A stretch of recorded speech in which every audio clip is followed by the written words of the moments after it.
We will have an interview with Dr. Lawrence Brower, Conciliation Resources Caucasus Program Director, who is based in London. Thank you for joining us. And my first question is, how would you assess the situation in general after more than a year and a half after the war? Well, it's an extremely fluid and very dynamic situation. We've had, I think, a lot of aftershocks following the conclusion of hostilities on 9th of November 2020. There's obviously been continued escalation in the area of the international state border between Armenia and Azerbaijan, as well as incidents in Nagorno-Karabakh itself. So still, I think, a very unstable situation, but that context has been itself transformed by Russia's invasion of Ukraine and a new dynamism in the peace process that I think that has contributed to. We see the European Union demonstrating, I think, considerable agility to move into the space left open by the demise, I think, a definitive demise of the Minsk Group. And we see something that is really quite unprecedented, active negotiations about a comprehensive peace treaty. Yeah, it's extremely dynamic and very unpredictable. As you mentioned, there are regular border tensions. Do you see any danger of a new war? Yes, absolutely. I think, one of the aims behind Russia's invasion of Ukraine was to underline the principle that might is right, that violence can be used to achieve goals in international relations. I think through this period that we've seen since May 2021 in particular, we've seen a strategy of compellence that has been pursued by Azerbaijan, pressuring Armenia to agree to its terms. But this is not new. Force has always been used to try to extort agreement from the other side. Prior to 2020, it was the occupation of districts of Azerbaijan and their potential return that was used as a way to extract concessions from Azerbaijan. So I think, unfortunately, in this particular conflict context, force has always been seen as the way to achieve political goals.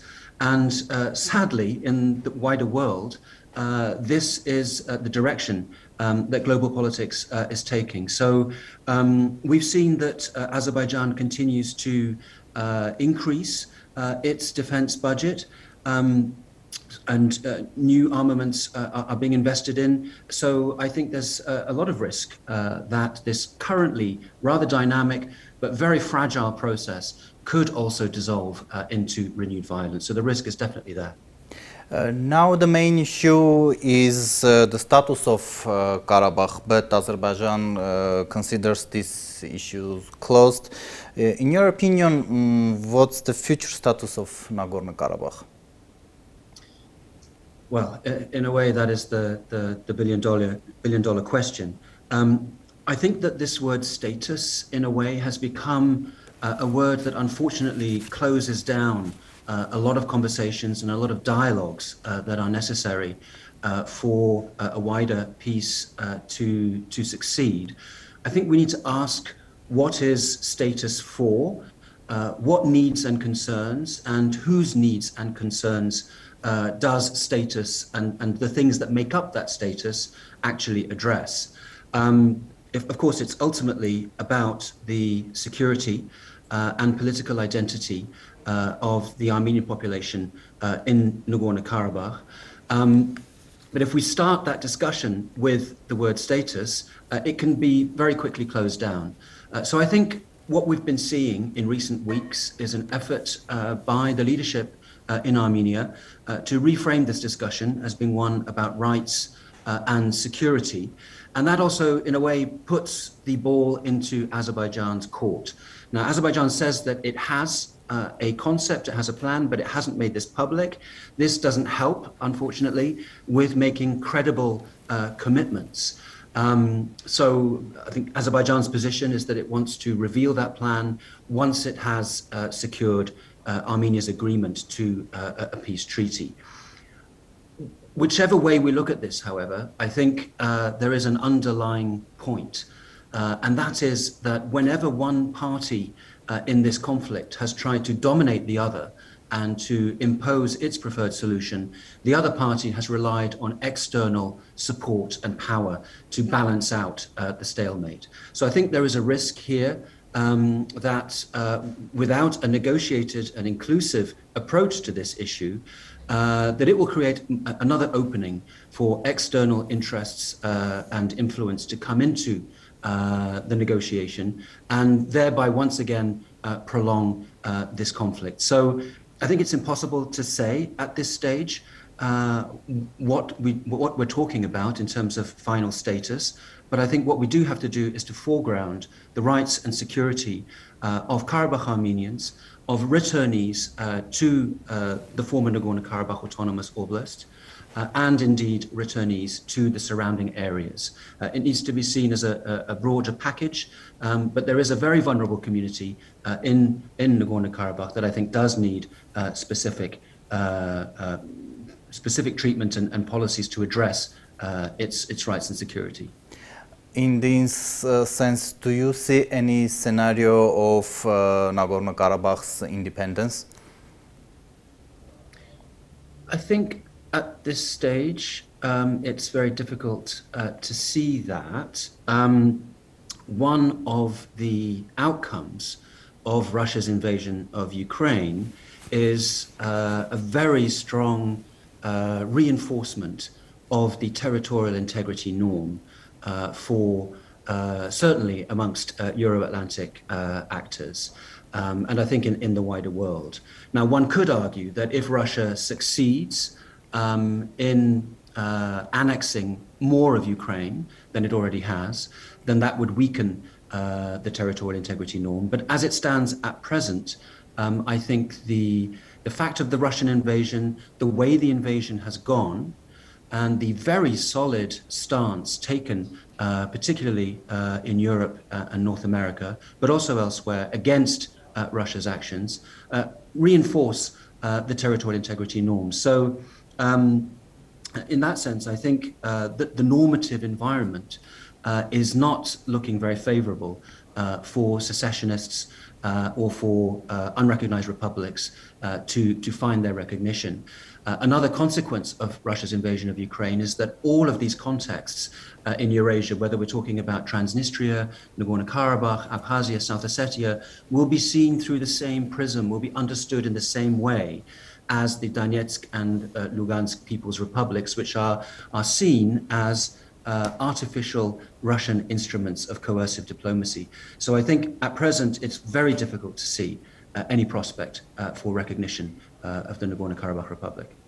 Armenian living in Karabakh needs security guarantees. What about you were speaking? At the moment, Russian peacekeepers ensure their safety, more or less. Is there any prospect that this mission will expand, like the West will send troops? Well, again, it's very difficult to predict.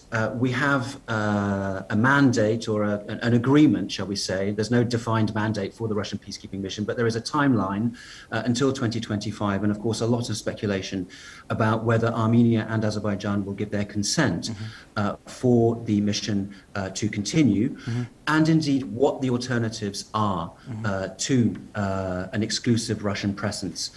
Now, one potential route to a broader security package would be somehow to re-multilateralize the peacekeeping presence. That would involve potentially other states contributing peacekeeping resources, or it could simply be at the level of military observers. There's a very interesting article by Benjamin Powasyan that addresses this issue, looking at the UNOMIG, United Nations presence in Abkhazia, as a precedent. But I think for that to happen, for there to be, for other states to contribute peacekeeping resources, there would need to be a clear timeline for their exit. Russian peacekeeping forces tend to want to stay in place indefinitely. Peacekeeping forces from other countries tend to want to have a very clear exit strategy. And for that to happen, you'd need to have a peace process that is actually delivering on negotiated outcomes.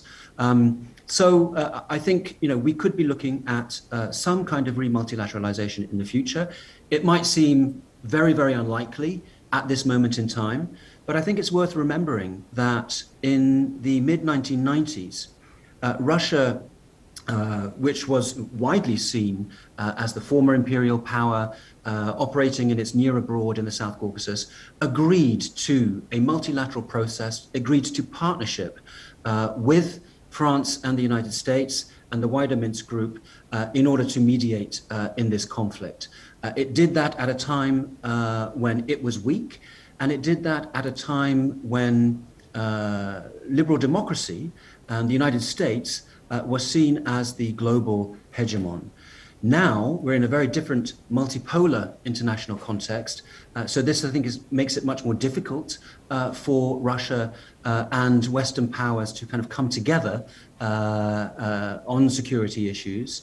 And it's also, of course, made much more difficult by Russia's invasion of Ukraine. Very important here, and the last point that I'd make on this is that what's also very different from the 1990s is that Armenia and Azerbaijan as states have much more agency than they did in the 1990s. So a lot depends on decisions and strategies pursued in Yerevan and Baku.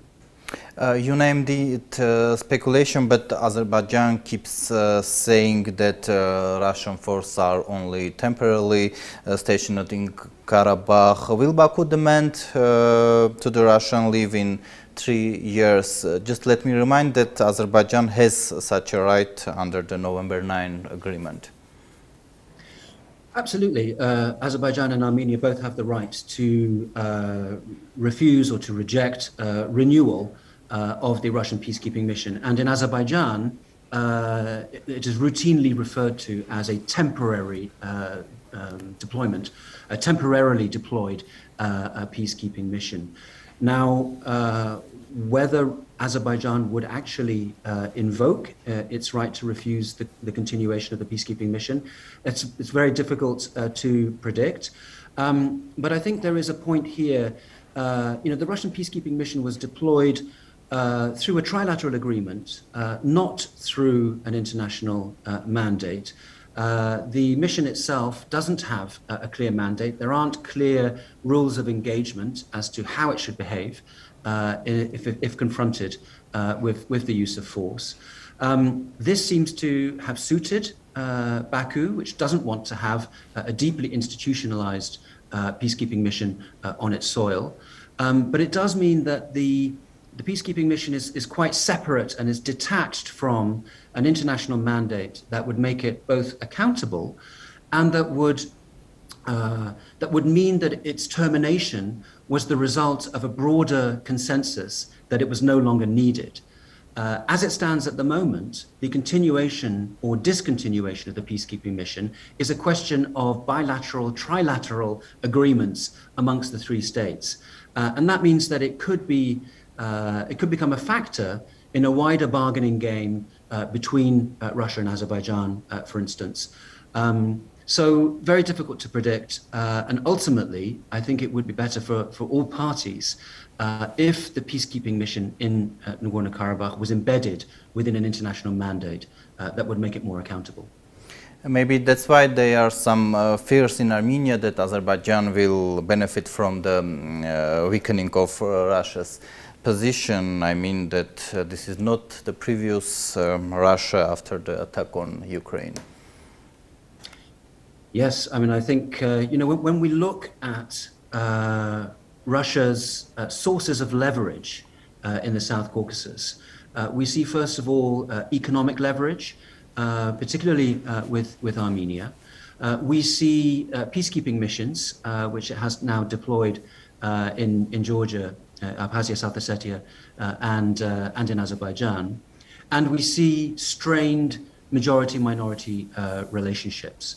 So I think Russia's invasion of Ukraine has weakened the prospects for Russian economic leverage, and it has also weakened Russia's image as a security actor and as a security guarantor.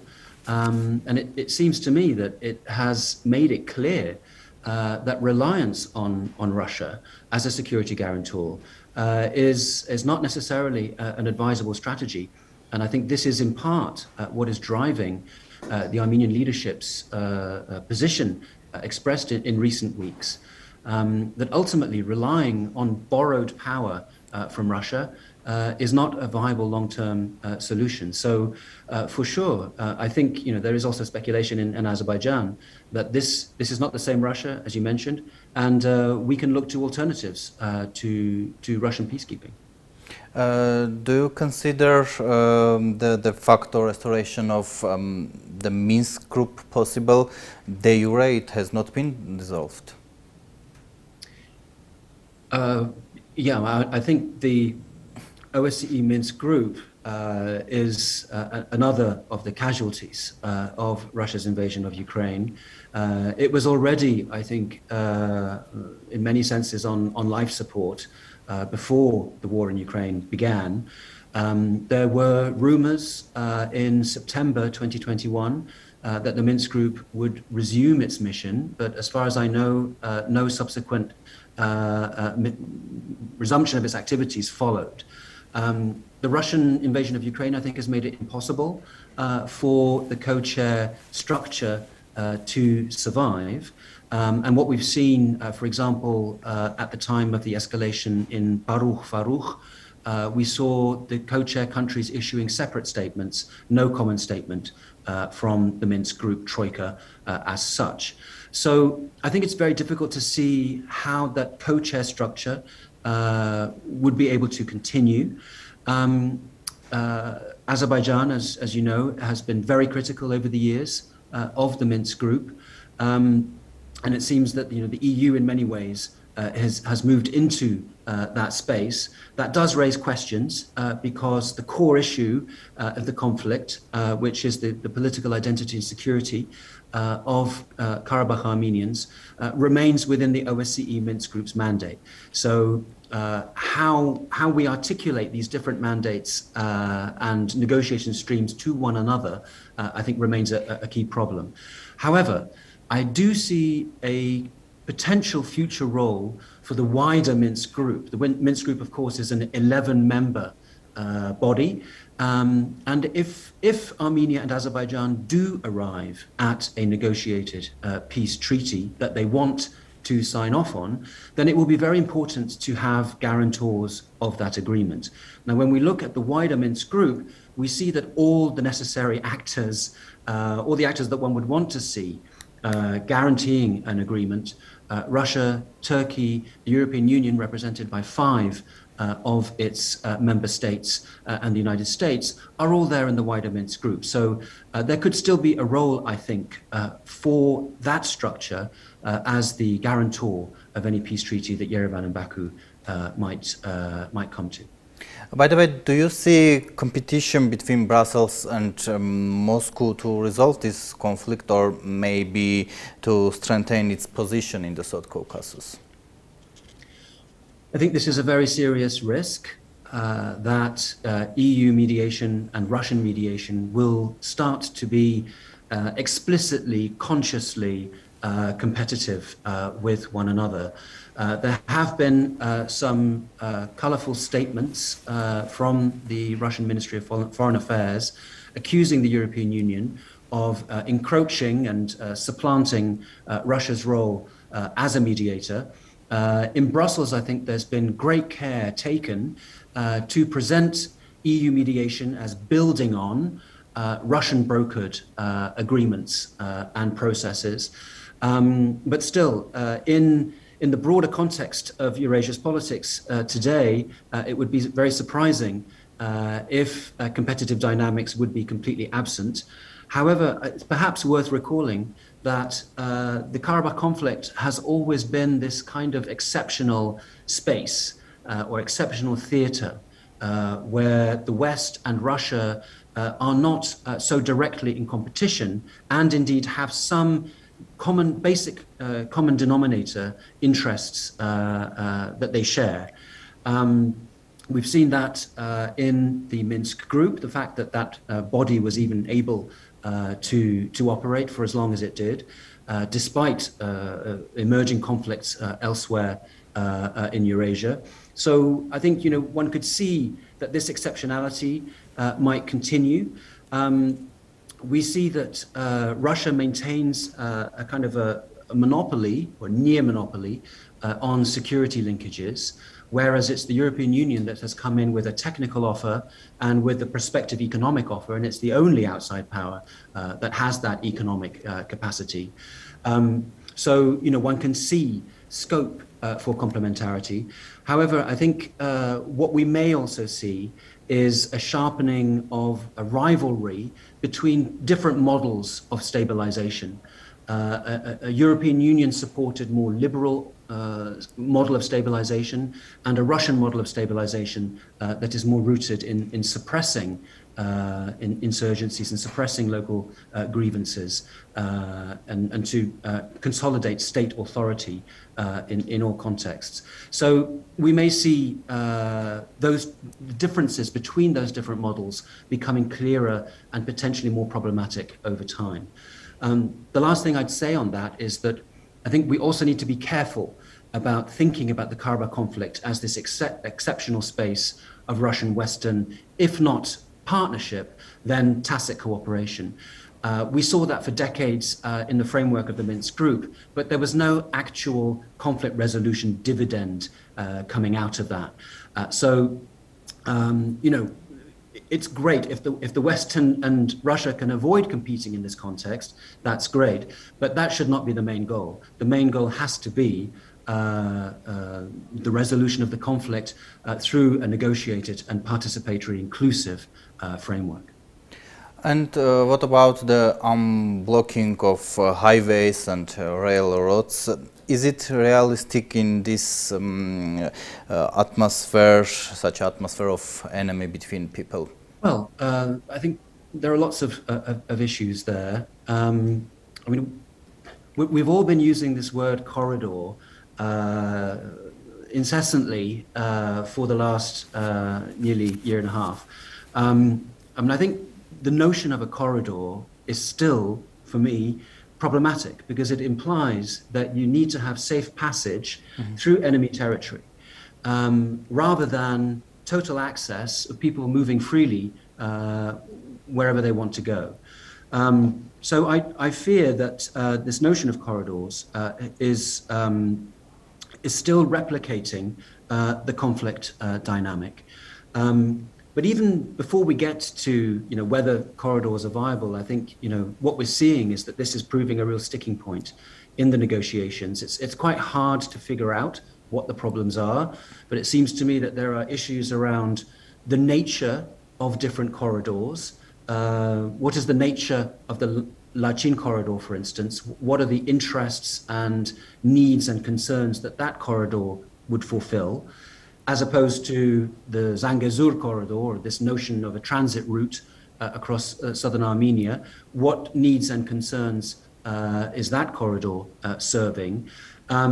Are they equivalent? Should there be the same kinds of sovereignty regime in each corridor? So I think these are some of the issues that are still being discussed. And I think there's this interesting difference between internal transit routes and external transit routes. Internal transit routes meaning transit from mainland Azerbaijan to Nakhchivan, so ending up in the same state, and transit from Yerevan through Nakhchivan to southern Armenia, which is of course a shorter route than the current route. It's a very strange notion of internal transit. You cross one state's territory in order to arrive in your own state. So this is, I think, quite an unusual context. It's symbolic of the very unique geography that Armenia and Azerbaijan share. And that's different from external transit. So transiting through, for example, for Azerbaijani transiting through Armenia and then going on to Turkey, or Armenian transit going through Nakhchivan and then going on to Iran. So there needs to be, I think, a lot of careful thought about the different, types of corridor, the needs and concerns that each serves, and then, of course, the geography of these corridors. Which routes are we talking about? So I think still a lot to be decided on these issues, but hopefully we will one day move beyond the notion that people need to move through corridors. And my last question, is the Armenian-Azerbaijani peace agreement close? No, I don't think it's close. I think we're seeing the beginnings of a process, and I think anybody who's been watching this conflict for a long time would be very cautious about predicting the rapid conclusion of a peace treaty. So I think we're still a long way away from that. We're less than 2 years on from a devastating war that killed upwards of 7,000 people. It's still a very raw context. But I think that there is a dynamism that is, I would say, unprecedented for at least 15, perhaps 20 years that we are seeing in the negotiations. And so this, I think, can contribute to a transformation in relations if Armenia and Azerbaijan want this. Thank you once again. My guest was Dr. Lawrence Browers, Conciliation Resources Caucasus Program Director. Thank you very much.